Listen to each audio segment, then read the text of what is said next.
only redeeming quality it had. Look, fastest car won. I always like that. I always give race credit for that. Shane was the best car.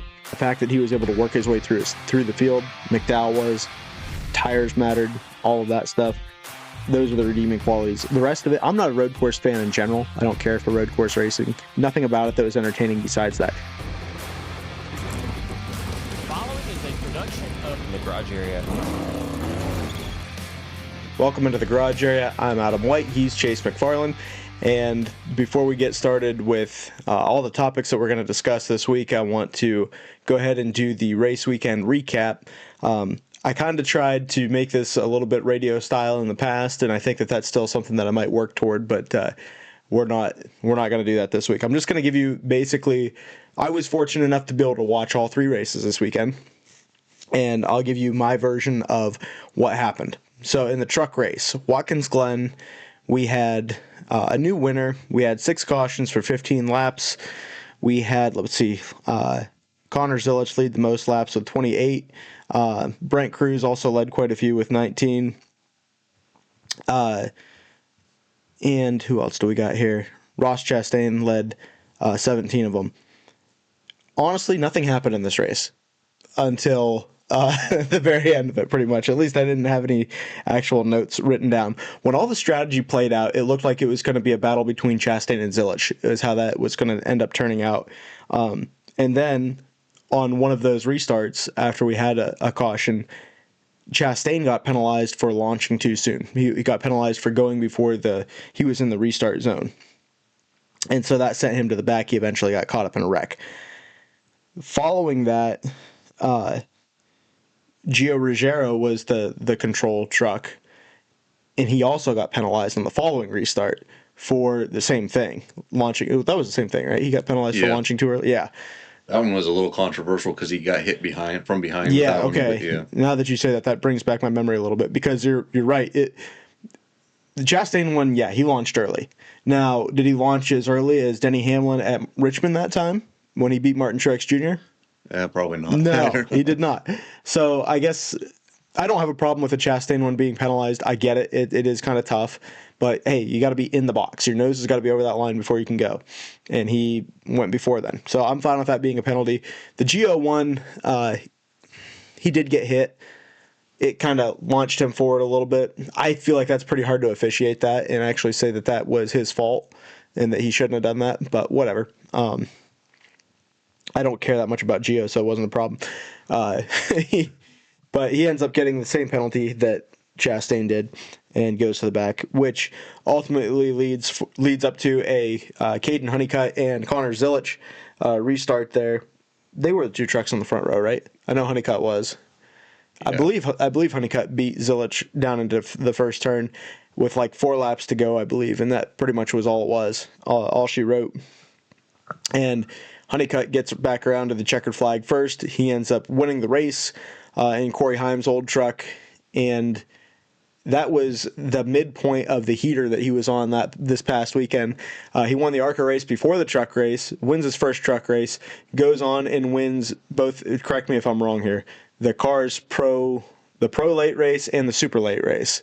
No, it's the Pro late and late model stock. Okay, I don't know enough about the difference. So it's pretty much just engine difference. Ryan's heavily into this world, and I am not. So he wins both Cars Tour races. That was the only 2 that ran? Yeah. Okay. He wins both Cars Tour races in the same night, which from what I understand had not happened before yet either. So he ends up winning 4 races in 2 days. Pretty impressive stuff from Caden there. We can talk more about it. Well, let's just get it out of the way now while we're talking, because I don't really have anything else to talk about from the truck race. He is... Apparently, people are really high on him, and I haven't seen enough of him yet to make a decision. But I heard Jordan Bianchi say today on the Teardown that there's a plan for him to be in Cup by 2028, which sounds to me like he's Denny Hamlin's replacement. Well, that seems a little... That seems like a stretch to me. I haven't seen enough of his... He's in a fast truck, and I imagine he'll win more races in the truck. And he probably had chances that slipped from him already this year, but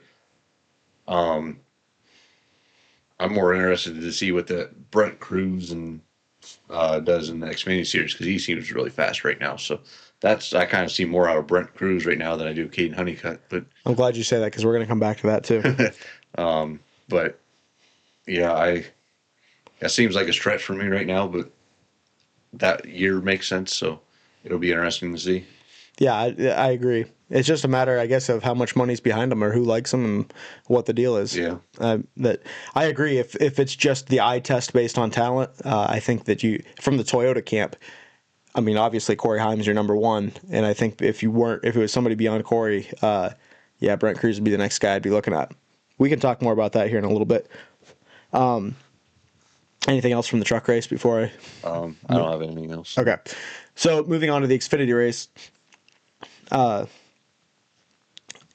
We also had, 5 cautions for 13 laps in this race.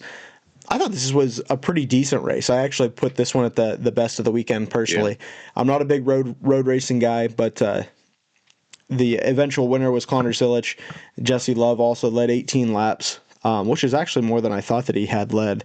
Brent Cruz led 32, and they were pretty much the big leaders on the day. I'm going to go ahead and just read through what I had written down as I was watching that race. I had Justin Allgaier was shuffled out immediately. Rajah Caruth started on the pole, and Allgaier started second. Cruz took over pretty early in the race. Lap 4, he got the lead, and then just kind of cruised to the stage victory. Like that little play on words right there. And because of the cars that tried to flip the stage and how many of them that he had lapped, he got to restart in 5th position, which was a really good set of circumstances for him going into stage 2. SVG and Zilisch end up being on the front row for the next restart. There was a caution for Jeremy Clements. SVG gets out to the lead on the next restart. And that was pretty much kind of the way that things rolled out there for stage 2. For the most part, until LeVar Scott spins with 6 to go in stage 2. And the next restart, Zilisch gets the advantage on SVG. And then Cruz takes advantage from there. Cruz makes a hard charge, but Zilisch ends up beating him out for the stage win. So SVG and Zilisch end up making contact on pit road after that, which tears off the left front fender of SVG's car. And obviously there's some damage to Zilich's. They both end up pitting in that sequence there because of having to come back to pit road. They get shuffled further back in the field. I didn't think Zilisch did. I thought did he not? SVG did, but I don't think Zilisch did. Okay. You could be right. SVG definitely pitted to assess that damage. Maybe Connor didn't. I thought that they both pitted. But Brent Cruz takes the lead on the next restart. Sheldon Creed ends up going through the grass there in the bus stop, kind of stands the car up on end, tore the front and the back off of the car for the way that he went through the grass. Cruz makes the fake to pit road during that caution. And he ends up getting the RCR cars to commit, but he ends up staying on the racetrack and controls the following restart. SVG is coming through the field pretty hard. Ships Jesse Love at one point as he's throwing a block. Kind of sends him out there to turn, I think it was turn 1. Yeah. And gets him wide through the tire packs. Cruz ends up having to pit with 25 to go. Zilisch ends up taking to pit road 1 lap later and ends up getting the lead on the pit cycle. Was it just the pit stop for Cruz that is what put him that far behind? Because he had the advantage on the racetrack, obviously. Yeah, I think they were slow on one side or the other. And so it was the actual pit stop itself. Yeah, it was like 4 seconds slower than what it should have been. And then Zilisch came out with a 4-second advantage, if I'm not mistaken. So that was going to be a pretty tall task at that point for as good as Connor Zilisch is. Chastain hit the tire barrier with 21 to go. Love is leading at this point, but he needs to save fuel. And as he's in that end sequence there, this is kind of where things got exciting to where you were seeing the strategies all come together and what it was going to be. Jesse Love's leading the race. He's got to conserve fuel, much like we saw Sunday even. And Zilisch is running him down way faster. He's going to get there. And in the process, he goes through that last little set of corners there before you get out of the bus stop and just rips the splitter off the car. He goes through the grass and just destroys the nose of the car by the looks. I mean, it looked like Carl Edwards after the All-Star race that year at Charlotte. I don't think it was quite that bad. Oh, come on. He knocked the whole front end in. No, I wouldn't say the whole front end, but he messed up that one corner pretty good. It looked bad. I mean, when he went through the grass, it looked like I was watching it thinking he's done. I thought he was done. He's not going to catch Jesse Love now. And if Jesse can just hang on to fuel here, he'll be fine. It'll be no problem. But then Connor remounts the charge again, unfortunately, and he gets down to Jesse Love's back bumper. And on the final corner, Jesse just gets in there too hard. Yeah, he just missed a corner. Yeah. Originally, my first thought, I thought, well, Zillage moved him a bit, but Zillage never touched him. Never even got to him. So, I mean, Jesse overshoots the corner, and Zillage ends up passing him, beating him back to the start-finish line, and picking up the win, as I said, unfortunately. So it was actually a pretty decent race, I thought, as far as strategies played out. And obviously, Connor ends up getting the win. Jesse very upset afterwards, not at anybody but himself, but really, really taking that one hard. And I certainly felt for him on that one, even if Denny Hamlin doesn't. I was able to listen to his podcast where we recorded the night. So the points look like this after this race. Justin Allgaier leading by 155. That's a lot. well, he kind of took out his second place competitor there in that race too. Who did he take out? Well, he's the one who ran into Custer when he went through the inner loop. Okay. So that was kind of Into Custer. Or not Custer, Sheldon Creek. Okay, I was going to say. Yeah. The double zero still gets me with Custer, sorry. So yeah, Justin Allgaier with a 155-point lead on Sheldon Creed for second. Jesse Love in third, 161 back. Brandon Jones in fourth, 207 back. And Corey Day in fifth, 218 points back. Where did Corey Day finish in this race? I want to say top 50, 15th. Did you expect more or less out of him? I mean, he is driving a Hendrick car, so I would expect less out of him based on how their Sunday went. Well, I expected less out of him just because I don't know how much road course action he's ever had. Yeah. More, as far as I'm currently concerned, he was like Kyle Larson, just dirt racing and coming out of dirt racing into NASCAR. That's how I see him. So I don't know if he has any road course stuff or not, but there was times he was running top 10. And I think the way strategy played out, that put him back to 15th. Because I watched him a little bit throughout, but I was actually kind of impressed at how well he ran. How many guys do you root for in the O'Reilly series? Pretty much junior motorsports and with Hendrick. All of them? Yeah, pretty much. As long as one of them wins, So you were happy that Zillage won? Yeah, I was rooting for Zillage to get there. I'd root against RCR. So. Oh, okay. Unless Cletus is racing RCR. So really mixed up. Okay. Yeah. I mean, you watch more O'Reilly than I do. So Taylor Gray, like or no? Neither, I guess. I don't know. You can just say neutral then. Neutral. Yeah, that's the word I was looking for. Chastain. I think it's fun to watch him. So yeah, I like Brandon Jones. No, I don't really. Brent Cruz. Neutral. Okay. Yeah. Retzloff. I like him. SVG. I like him. Austin Green. Neutral. I know you like Allgaier. Yeah, I gotta get one guy. Allgaier is the number one guy. I know you don't like Hill. Yeah. You like Caruth. Yeah. Sam Mayer. I kind of. Did you like him when he was in a junior car? He was kind of one of the more disliked junior cars, I would say. I still wanted a junior car to win, and if he brought the win, great. But he was just something about his personality just I don't mesh with. Sammy Smith. I'm neutral on him. Okay, wow. I guess. Harrison Burton. Neutral. Okay, I'm going to stop there. Yeah, but I was just some of the bigger names. What about Jeb Burton? I don't really care much for him. Sheldon Creed. I'm on the more like side than neutral, I guess I could say. Okay. All right. That's all I'm going to do. I was just curious where you landed on some of those. All right, let's hit the cup race. Only 4 cautions for 12 laps. Should have been more. I'll point that out. I think I know what you're talking about. I'm surprised that it only classifies 6 lead changes, but I guess that's fair. SVG was up front a lot. He led 74 of the 100 laps. McDowell led 5. He finished second in the race. Ty Gibbs led 17. He was up front for quite a bit during that fuel saving period. And Ross Chastain led 4 and ended up finishing 27th after starting on the pole. Stage 1 winner was Ross Chastain, followed by Joey Logano, Ryan Blaney, Austin Cindric. And stage 2 was SVG, followed by Tyler Reddick and Ty Gibbs. The points after this one are Tyler Reddick leading by 129 points. Denny Hamlin is in second. Chase Elliott in third, 145 back. Fourth is Ryan Blaney, 162 back. And fifth is Chris Buescher, 192 back. And Buescher finished what, 17th? 12th. Okay, so he picked up some spots at the end. Some guys must have run out of fuel. That I don't know. Okay. Buescher was your pick this weekend. Yeah, I just looked where he finished because I was watching some other guys at the end of that race. But I imagine, did he pit during that final stage, or was he on the gas saving? No, Chris Buescher was on the gas saving.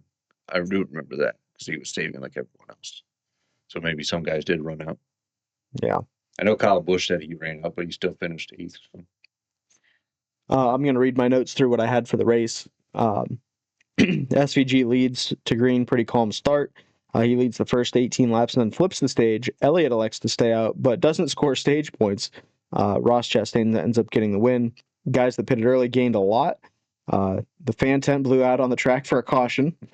Most of the guys pit under that caution, but McDowell stays out, and that ended up being the wrong strategy, but he still ended up with a second place finish. A chaotic restart. Herbst gets dumped in turn 1. Byron spins out in the bus stop with a broken toe link, or at least a bent one. SVG wins stage 2. RCR cars in the top 5. McDowell falls out of the top 10. Logano has his flat tire shortly thereafter. SVG and Reddick stay out while most of the others pit. SVG running down leaders as Connor Zilisch and Ty Gibbs are trying to save. And that was really where this ended up being exciting, is because SVG pitted, got his 4 tires, got his fuel, knew he could make it to the end, came back out on the racetrack 29 seconds behind the leader. And he made it to the lead in 17 laps. Now, I understand they're saving fuel. That makes a big difference. An impressive drive nonetheless for SVG. There was cars that ended up spinning out with 11 to go, but there was no caution. In fact, Kevin Harvick said, this will bring out a caution. And after seeing Cody Ware's onboard, who was one of the cars in the Armco, there should have been a caution, and it did not come out. Did you see the picture of the wall behind that? I heard that it was bad. I did not see the picture. It was like tipped in. The Armco barrier was bent up pretty bad after that one. And SVG, once he ends up taking the lead after Connor Zilisch blew his right front tire off, one of them. Yeah. He was able to get to Ty Gibbs. Gibbs pretty much just let him go going to the bus stop because he needed the good finish, and you weren't going to outduel Shane the rest of the way. And he pretty much is just walking the dog loose. Whoa. Technical difficulties again. He's pretty much just walking the dog the rest of the way home from there and ends up scoring the victory. I got a lot of little side notes about this one, but that was basically the race weekend recap there through all 3 races. Anything else that you want to cover from the actual on-track action? Let's just talk about the caution. It should have been a caution. Yeah. What was the reason it wasn't a caution? I don't know. Nobody saw it. How can you not see that, though? I don't know.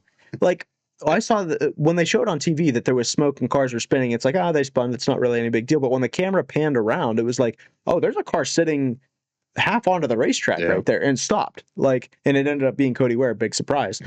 And I just don't know. How can you not throw the yellow there? I get that Shane's leading. I get that you don't want to have a disastrous finish and all that. This race wasn't exciting any other way other than Shane running through the field. So, throwing a yellow would have been beneficial to your product anyways. And you had legitimate reason to throw it. I don't know how you don't throw a yellow there. I'm glad that the outcome of the race didn't change. I'm glad that Cody Ware was able to drive away and all of those things, but I just don't get how that doesn't end up being a yellow flag in that scenario. The tire packs was something that was talked about going into the weekend. It was really kind of a non-factor. It was one of those deals where going into turn 1, you'd see guys get way out there and make this big sweeping exit off of the center of 1 and going down that first section of straightaway. and they put the tire packs there to kind of help keep guys on the actual racing surface. I thought it served its purpose well all weekend. Nobody really got into them too bad, and Not in a cup race, no. I know the Xfinity race had a couple guys get into it, but other than that, it wasn't no big issue. And I don't think it was like you just said, wasn't any big issue. It didn't help or hurt the product on the racetrack very badly at all. Do you think that it made a big difference with the race being 10 extra laps? I mean, SVG would have got there either way. Yeah, I mean, I think had that. What made it exciting was that caution from 6 laps to go in stage 2, where everyone stayed from that point to the rest of the race. That's the only reason it made it. Had that run green and everyone flipped or pitted at that caution, I think it would have been just a parade. So I think the 10 laps saved it only because there was a caution with 6 to go in that stage. So I mean that this year it saved it, but next year if we don't get that caution, I think it's just going to be the same old Watkins Glen parade behind SVG. I want to talk about SVG a little bit, but we're not quite there yet. So this race has been moved for next year. This is the earliest we've ever raced at Watkins Glen, to my knowledge. Yeah. It's normally an August, September type race.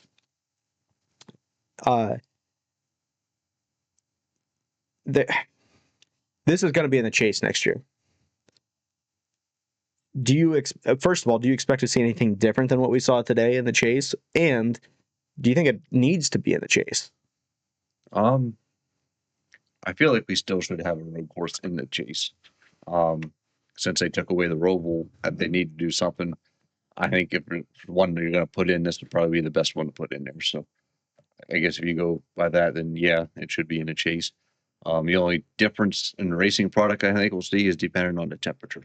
Whether September is hot enough for tire wear and whatnot, that's yet to be seen. If September is hot enough for tire wear. Yeah, just temperature. Well, do you feel like we had tire wear this week? We did, but will it be hotter than in September and cause more? Or will it be about the same? Is what I don't know. So you're saying if anything, you could potentially see more. Yeah, which would be better. Yeah. Okay. I just want to make sure I was understanding what you're saying. Yes, I agree with that. Yeah. That if it's September, could be hotter, should be hotter, and that obviously makes the rubber wear off the tires faster. Overall better. Yeah, I'm with you on that. This is the first time that the number 97 won in 20 years. Do you know who the last person to win with it was? Kurt Busch. Yeah. I saw the tweet earlier. Okay. I've got a little more to this. SVG won with 3 different numbers since he's been in NASCAR. I didn't realize that. Yeah, he had the 91 when he came in, and the 88 last year, and of course down to 97. I think I can't remember who it was. I looked it up to see who had won with the most different numbers in NASCAR, and I don't remember who it was actually. It doesn't matter. But I was curious because in one of the tweets that I saw when they were talking about Kurt Busch being the last guy to win in the 97, do you know how many different car numbers Kurt Busch has won with? Obviously 97. He won the 41. He won the 45. That's 3. I'm assuming there's more. There's 6 total. Oh, really? 6 total in the Cup Series. In the Cup Series that he won with.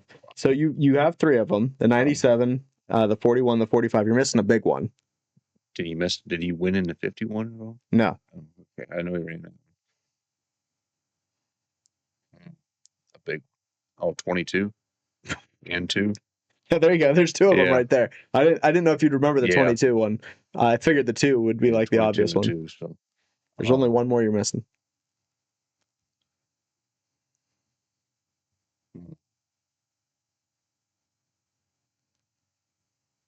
Can you give me a team? Will I give it away? A team? Yeah. Ganassi. Oh, well, a 1. Yeah, there you go. Yeah. The only one I can think of is him beating Kyle at Kentucky. Yeah, that's popped into my head. I had lined up for that to be the first race I went to ever. Yeah. And then I got the RSVP in the mail for one of my good friends who was getting married that week. Well, I hadn't made any actual plans yet, so yeah. I didn't end up going. But I was determined. I was like looking up which tracks would be the closest. That was going to be my birthday weekend. It's like, I'll go to Kentucky, and then yeah, they Love ruined that for me. Not Jesse Love, but is Shane Van Gisbergen the best road course racer of all time? I think we talked about this last year, and I think we already said yes. Okay, so it's a debate on the teardown. I didn't know where you landed on it yet. So here's my question to that, though. This is the only thing that makes me even have a little bit of doubt about it, because I do agree. I think he is. I think you're currently watching the best road course racer in NASCAR. There's other guys that have been thrown out there. Bianchi keeps saying that Jeff Gordon was the best of all time. Just they only ran 2 a year. He won 6 in a row. I think SVG ended up. Was it Coda that broke the opportunity to tie that record? Could be, yeah. Okay, I wasn't sure. I mean, he won all but Coda last year, right? Yeah. So, and that we had 6 last year, so that okay, that makes sense. He would have won 5. Coda would have been the 6th. Excuse me. So you're still sticking with he is the best of all time. Yeah. So let me ask you this. Why is it that on Saturday, when he gets in the O'Reilly car, he's not as dominant as he is on Sunday? Well,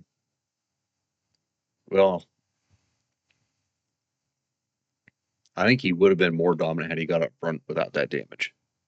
I guess not to interrupt you, he didn't start on the pole like he did in the Cup race. He didn't. So like, if he's the best and he's in Junior Motorsports equipment that is the best cars on the racetrack, shouldn't he have been able to put it on the pole for one? They didn't qualify. Okay, that definitely makes a difference. They I didn't know they didn't qualify. Yeah. Did it get rained out then? Yeah. Okay. So you got to pay attention to the whole weekend and not just what happens when the green flag flies. Okay, so he didn't start up front. Yeah. Where did he start in the race? Do you know? Off the top of your head. What's the metric then? Is it just the 9 car? Yeah, it goes by 9 owner points. He started 12th. Okay. Yeah. All right. So either way, and he did. I mean, he was getting toward the front, but I guess I think about like if they're both in O'Reilly cars, he and Connor Zilisch have tight battles. Yeah. What's the difference between? Because they're in the same equipment on Sunday, right? So if they're in the same equipment on Saturday and Sunday, why is it close on Saturday and not particularly close on Sunday? I know the Cup cars resemble the cars he raced over in Australia. So I think that gives SVG a much larger advantage over, let's say, the Xfinity cars. But even in the truck race, he kind of struggled, but he was in that 4 truck, and I don't think that's a really high performing team. Fair. The Xfinity series, him and Zillage were running 1-2 at one point. You know, he worked his way up to the top 2, and I think Zillage in that one car might be a faster car than the 9 car. So you're saying they're not all equal at JR Motorsports? Yeah, I would say that. Okay. I mean, you got Rodney Childers on the That's on a the fair one point. That's a fair point. So it would have been interesting to see had SVG not had that damage to what the race would have been like. But as far as, I mean, SVG finished, besides the Xfinity race, he finished 8th. And I say because even with that damage, he drove up through the field, restarting in the back. So it'd been interesting to see if they had a caution, or they did have a caution, but if he'd have got out front and whatnot, would have happened. But so basically, what you see on Saturday doesn't deter you from believing that he's still the best. Yeah. Okay. Because I mean, I'm casually watching Saturday races. I'll say. So obviously, I didn't even know they didn't qualify. From the eye test, it just looks like he and Connor have tighter battles on Saturdays. And so that kind of makes me wonder, well, you know, if he's in a different car, is it just the next gen car? Because we're very critical of that car, saying you can't pass in this car. Is it he just uses the car as a tool very well, or is he the best road course race driver? You know do you understand the difference in what I'm asking? Is he just good in this car? Or if you put him in any car throughout NASCAR history, would he still be, maybe not this dominant, but still be the best? Do you think in a Gen 4 car he's beaten Jeff Gordon? I I don't think maybe right off the board he would, but I think after a few tries or whatever, he'd get better. Because I mean, even when he races against Cup guys in the Xfinity car, he beats Cup guys. But what Cup? You know what I'm saying? Like, Yeah. he's not good. The Cup field isn't deep with good road course racers. I see your point. But, Yeah. I mean, other than I would say Kyle Larson is good enough road racer that SVG has beat him on Saturdays before, but it's hard to say that about Hendrick Motorsports as being good drivers anymore. But Oh, come on. They're in a little bit of a slump. I mean, it's not. But I still think he's top. It's okay. So let me ask you this. I've got a list of drivers that I want you to put them in order. I've got 1, 2, 3, 5 guys, burger and fries, that I want you to put them in order of first through fifth as far as best on road courses. Yeah. Okay. I got Shane, Connor Zilich, AJ Allmendinger, Christopher Bell, Tyler Reddick.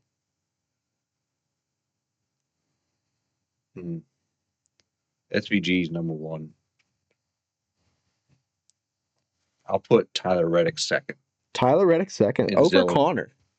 For right now. Okay. I mean, oh man, I keep changing up in my head why, but I say right now, Tyler Reddick is better, maybe just because his experience of getting the car to the end. I think Zilich still has that zealousness or whatever. I guess when you saw it, he just about blew his chance to win the Xfinity race. Then he overdrove the car and blew out his tire on Sunday. So to me, he's not keeping his car one piece to finish the race. And that's probably why I'm putting Reddick over Zilich. Okay. And then we had Allmendinger and Bell left. Yeah. I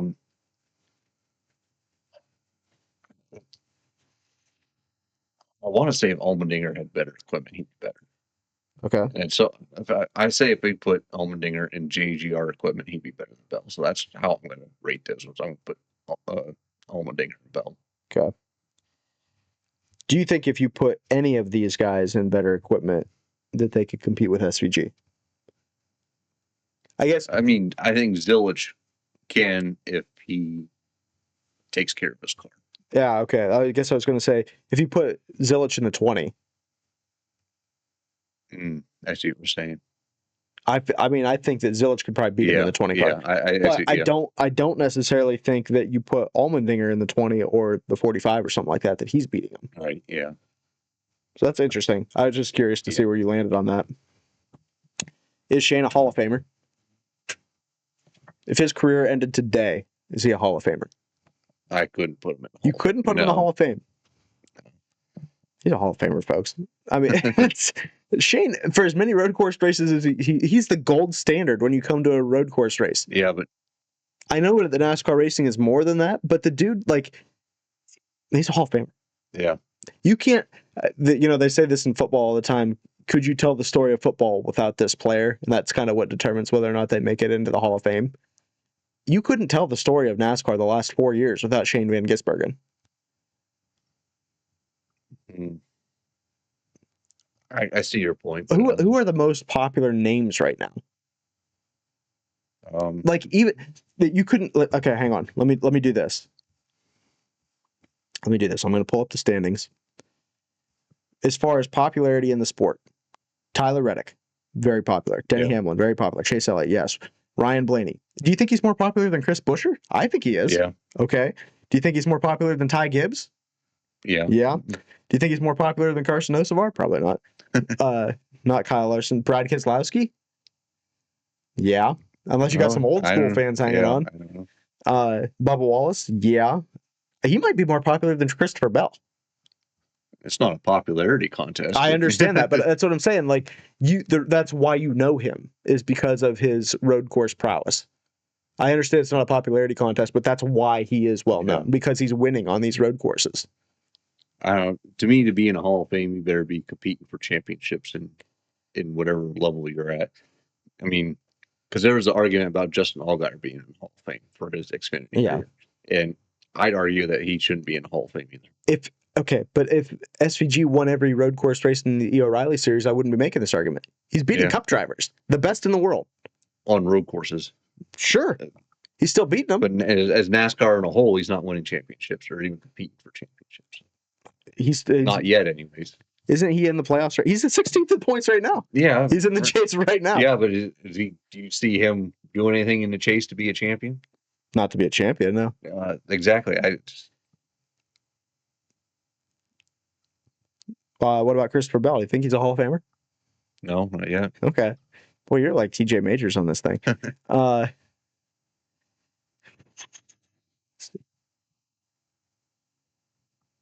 looking.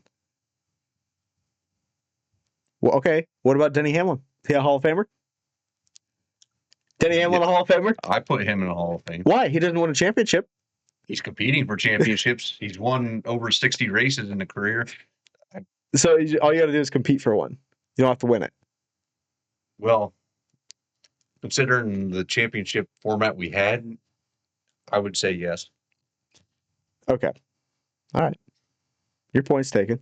Mark Martin's in the Hall of Fame. Yeah. And Denny Hamlin's career has been out better than Mark Martin, maybe except for some Xfinity career otherwise than that. But who do you think's a better driver, though? I think right now,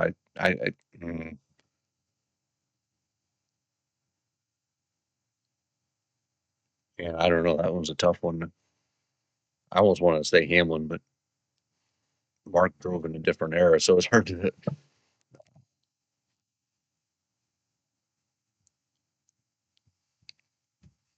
I don't know. That one's tough. See, the thing is, Denny Hamlin's had 20 years where he's really not had any bad, any years where they had a down year. Mark had what, 12 good years? Yeah. Maybe? I'd have to double check the Mark Martin stats, but I feel like from 93 to 05 were the heyday. Yeah. Like that was, I don't know. Again, I'd have to double check that, but. And then he got in a Hendrick car and kind of revived his career a little bit. That's true. Yeah. I'd almost want to pick Mark Martin just the way he finished it out. All right. Well, let's okay, one more thing before we get off this rabbit trail of insanity here. I'm trying to think how I want to phrase up this question. I feel a certain way about this. I mean, correct me if I'm wrong. If we stayed with the Winston Cup points, Jeff Gordon would have 7 championships, right? Yeah. You got to win under the format that you're racing in, no matter what. But like, when you talk about 7-time champions and you go, Richard Petty, Dale Earnhardt, I know that he's not a 7-time champion, but like Gordon was as good as those guys, right? Yeah. Okay. I just didn't know if you felt that way or not. Yeah. Because I do. I do not like Jeff Gordon, was never a Jeff Gordon fan. Hate to say anything good about the guy. He was one of the best ever, and 100% in that category. I would say Jeff Gordon's the reason why Dale doesn't have 8 or more. He's the reason that Mark Martin don't have a couple. Yeah. Yeah. And Jimmy Johnson's the reason that Matt Kenseth doesn't have 3 of them. But probably the reason Jeff Gordon doesn't have more than 4 too. Yeah, fair point. Okay. Moving on from that. So you're saying he's not a Hall of Famer? Correct. All right. You're a liar. You're just a hater. I'm a lover. You just hate my take, I guess that's what. Well, yeah, but it's rare for me to be positive about something. I guess it's actually rarer for you to be positive about something. I think he's a Hall of Famer. All right. RCR ended up having a pretty decent day. Like you said, Kyle Busch ran out of gas. But this Andy Street move at crew chief seems to be working out pretty well. Do you agree with that, or do you think he's just hit a couple good tracks? I think it's working out well for him. I do too. To be honest, because I don't know, we said something about this in our preview for the year. I thought last year Kyle Busch was coming up, and then it just like tanked this year for some reason. And the fact that he was crew chief for the final few races last year, and now he's back crew chief and Kyle is back up again, and there's got to be a correlation. Yeah, I agree with that. I don't know how you could really look at that any differently. I'll be curious to see when you get to tracks like Nashville and Michigan how that, like, does it continue? Yeah. And see how that shakes out. But yeah, I definitely think that, Kyle's not a bad road course racer. I think that he usually finds himself up there somewhere, even when he is running poorly. So, for him to get an 8th place finish even while running out of fuel, I think is a good performance for him. Austin Dillon getting 6th. It's just a good day for the RCR guys overall. I got a few tweets that I want to look at here, but the one that like frustrated me. Well, let's talk about the Joey Logano deal. He had a good qualifying effort, ran fairly well in the race, blew that tire, and that just ruined his whole day. Ended up dead last on the day. Pretty confident. Oh wow, yeah, dead last, 38th. Did I say qualified 8th? Qualified 6th. And I think he ended up finishing like 15 laps down or something. Yeah, 15 laps down. Just due to the damage they sustained under that whole situation there. I figured he just blew a tire. They put a new tire on him. Nope. A couple laps down. Wow. No, it did damage to the car entirely. Ends up finishing last. Really unfortunate for them for how rough things had started. The thing that I have an issue with is there's an account called Auto Racing Analytics, and they put this out every week. I see it. It said, had the entire 100 laps of Watkins Glen been based on if each driver achieved the result of their optimal lap model for every lap, this is approximately where the 15 fastest cars would have finished on the track. Obviously, Shane would have won. It's got him at the start-finish line. It's got McDowell and Zilich just coming out of the carousel. So, yeah, there's a long ways back there. But Logano would have finished 8th. Yeah. So, like, they had the speed today. They just bad luck got him. And that's what's frustrating, and that's why he's, outside of the chase right now because of unfortunate stuff like that. Surprisingly, Barry was right behind him. For as rough as Barry's day was, he would have been 9th. Again, if I'm looking at this correctly. One of the other tweets that I have bookmarked here, it's this guy's name is Epic Green Thunder, and he's got a circle drawn around the bus stop, like where you would go straight. Yeah, I think it says, I have a proposition for the Clash. Ben Kennedy retweeted it, and it's like, that sounds like it'd be freezing. Yeah, well, it sounds like the kind of dumb thing that Ben Kennedy would do. I can't say that. I'm still up in the air on Kennedy. But then there was another tweet by this guy, Luke. It says, I'm so happy that Joey Logano's 3 top 10 and 6 sub 30th place season can no longer be saved by his fuel mileage win at Pocono in a few weeks. That, like, he's going to get something like that along the line somewhere. Yeah. Just because that seems to be how that works for Joey. And I do, but I agree with that. Like, I think that they'll find a way to win somewhere along the line. But I also am happy that that's not going to put them into the chase, because it shouldn't work that way. Right. So it's a fine balance being a fan that, it's the integrity first and foremost for me.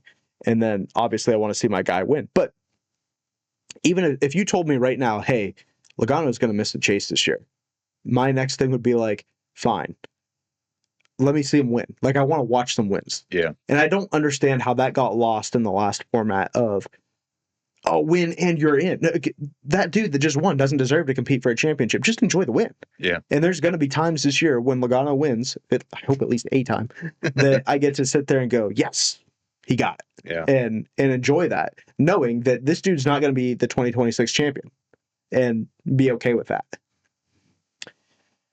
Hocevar and Barry, they kind of ran into each other a little bit there. It looked like Barry moved Hocevar, and then Hocevar just hooked Barry in the middle of one.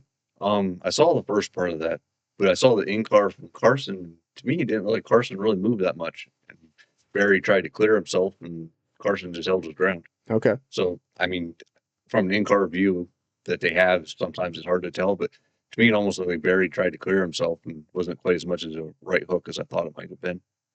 Yeah. All right. But NASCAR will make that decision this week. Probably. Yeah, we'll see. One of the things, I had this written down. One of the other tweets that I saw, they proposed that for all future road course races, SVG has to start 1 lap down. That might be a little extreme, but maybe make him start out back or something. No, one lap down. There has to be something for him to overcome in order to make this thing interesting. I know some local tracks, if you have a driver that's winning every weekend, they have a max, or like up at Erie's where we watch sometimes that the one driver was winning every weekend, so every weekend you won or something, you had to go back 2 rows as far back as 6. So if you won one week, then you had to start 4th, and then the next week you start 6th or something like that. So, but I don't ever see that happening in NASCAR. So. No, I don't think so either. But that would be interesting. Well, I think we're over a year now since Larson's won a race. Oh yeah, that surprises me. Definitely. That made me think that Chase Elliott has 4 wins since Kyle Larson had his last win, and ever since Kyle Larson came to Hendrick Motorsports, I mean, no one else really even mattered at that point at Hendrick. So yeah, and Hendrick, I didn't have it written down, but they had an abysmal day. Was it just strategy that got them that far behind? Their cars were terrible. Okay, so they didn't start well and they didn't run well. Well, Byron wasn't running top 10 until he had his issue in the bus stop. That's the lone point. I don't think he had a much better car than that. Maybe just because he laid down a lap and was in the top 10, and that's how he was able to be up there. Because track position mattered quite a bit. So, and then once that happened, he ended up being the worst car, of course, than everyone else. I never seen a Hendrick car above 20th, other than through flipping the stage. What happened to Christopher Bell, though? He was back there, too, with him in 21st. 21st was Bell, and then you had Larson, who finished right where he started in 23rd. Chase Elliott finished 24th. Bowman, 25th. Riley Herbst, who got spun out in the race, finished 26th. I know the only really thing I remember about Bell is he blew the bus stop that one time. Oh, okay. Then I feel like evidently him and Bubba got into it at some point too, but I don't know anything more about Bell. So. What do we think about the Ryan Preece stuff for him getting penalized? I thought if anybody was going to be penalized, it was going to be Kyle Busch. You made that very clear last week that you didn't like Kyle's antics. Yeah. That surprised me. I mean, I feel like, I don't know, maybe Kyle just didn't admit to it as much as Preece did. I don't know. I really don't think Preece even admitted to it, but carry on. Yeah, Preece said something, well, you're going to get raced how you raced me or something to that effect. And, although he didn't say I wrecked him, but when you say that, yeah, and also, but like he didn't. I guess the thing is, I was thinking about this today. You remember the Carl Edwards Brad Keselowski at Atlanta where Brad flipped him over? Yeah. Or Carl flipped Brad over. Yeah. Do you know why that happened? Like, do you know what issue started that? Why Carl wrecked him? Not exactly offhand. No. Okay, I remember watching that race, and I remember the incident early in the race where Brad washed up into Carl and spun him out. So if I've got, again, I didn't even look this up. This is just what's in my head. I could be corrected on this. Carl was in the high line, and as they kind of came off the corner, Brad just didn't lift for him and spun him out. And Brad doesn't have to lift for him, and it's Carl's job to, you got to either stay in your line or you can't move down to block somebody if you're not clear. Yeah. And that ended up literally from the start of the race ruined Carl's day. And then Carl made sure that he ruined Brad's day. And as far as I know, he never said anything about it. It just happened to be wearing white gloves, and you could see he made a pass at him before that ever happened. But I guess that's kind of like, you can see as a fan or anybody watching the race what their intent was. I don't think that Preece intentionally wrecked Ty Gibbs. I just don't think he cared what happened to him. Yeah. It was just kind of, I'm holding my position. If you decide you're going to come down on me, your fault. Your problem. I just don't see how you can penalize that. From the eye test standpoint, I can see how you could penalize Kyle Busch. I personally wouldn't. I wouldn't penalize either one of them for what happened there. But I just don't. They definitely have it backwards. I can't see them penalizing Preece and not Busch. I could maybe see a penalty for Busch, and I personally wouldn't penalize him, Right. if all that makes sense. Do you think he has any chance to win his appeal? I say you at least get it reduced. Who I saw somewhere online that with that time. You know he doesn't drive for Hendrick, right? NASCAR doesn't do the appeals process though. It's a third party. So Of their guys. could be. I don't know. That's Anyhow, I mean, I think other guys have gotten penalties like that reduced anyways. yeah, and they drove for Hendrick. You know, I agree with you. I would like to see it on NASCAR Unlimited, the app that I designed last week, where we pay for all the NASCAR action. I would like to see the appeals process be broadcast on NASCAR Unlimited. Obviously not going to happen. According to Denny Hamlin, they don't want you to see what happens in the process. Yeah. You know, Denny said another interesting thing on his podcast too, that the fact that the road course that Watkins Glen's in the chase is because a certain team owner was complaining about not having a road course in the chase. And then he said, and I'll give you a hint, he goes, that team owner had a very, very bad day yesterday. Oh, really? So that tells me it was Rick Hendrick. Oh.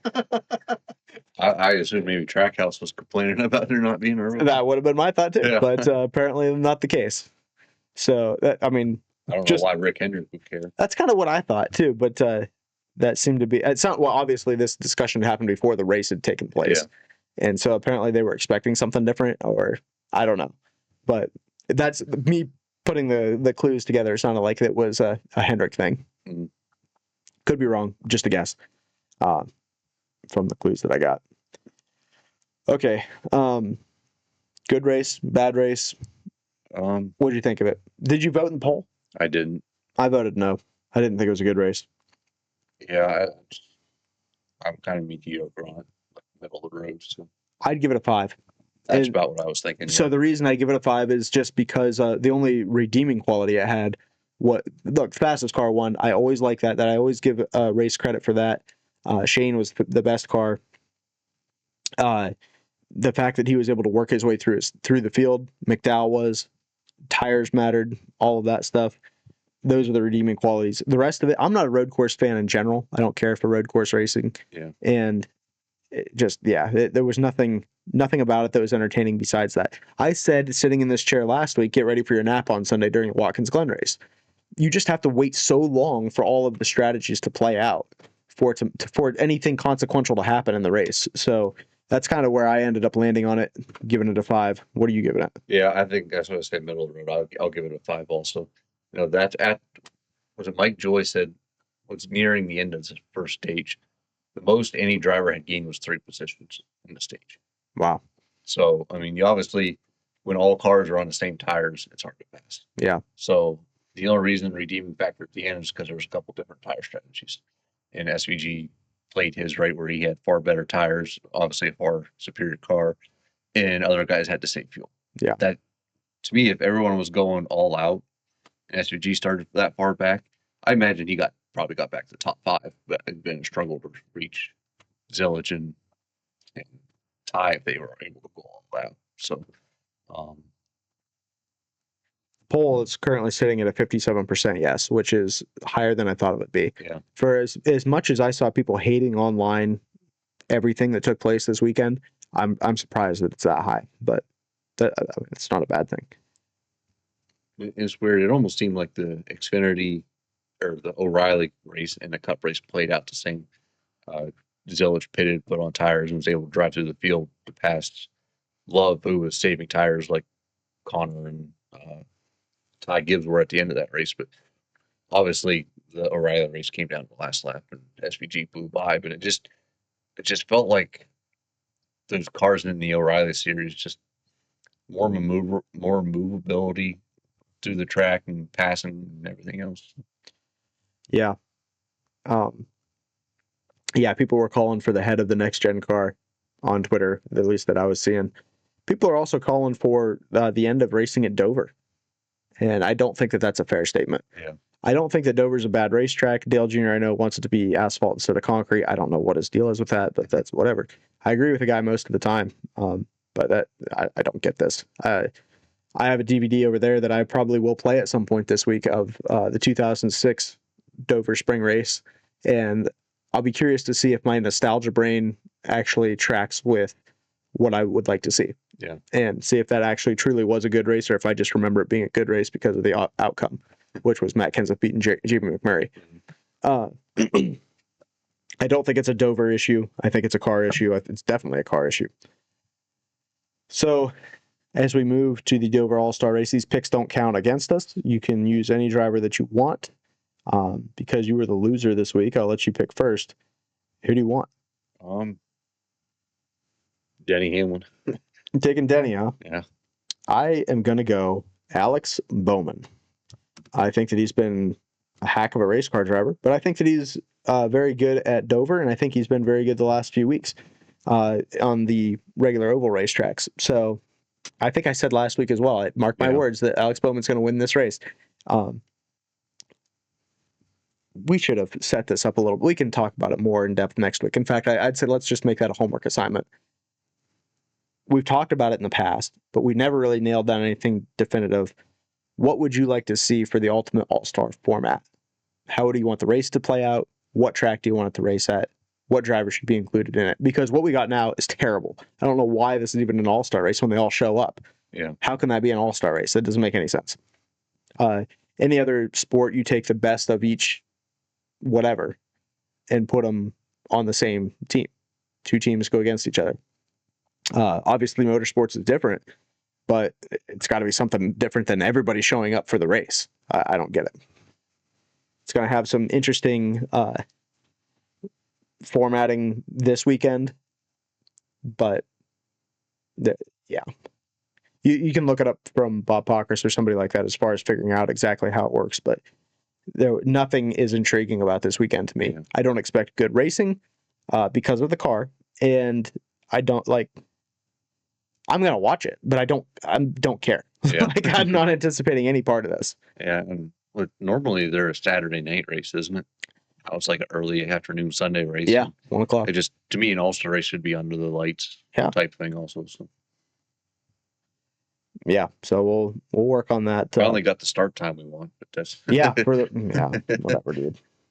The only race we wanted to run at night, and they're running during the day.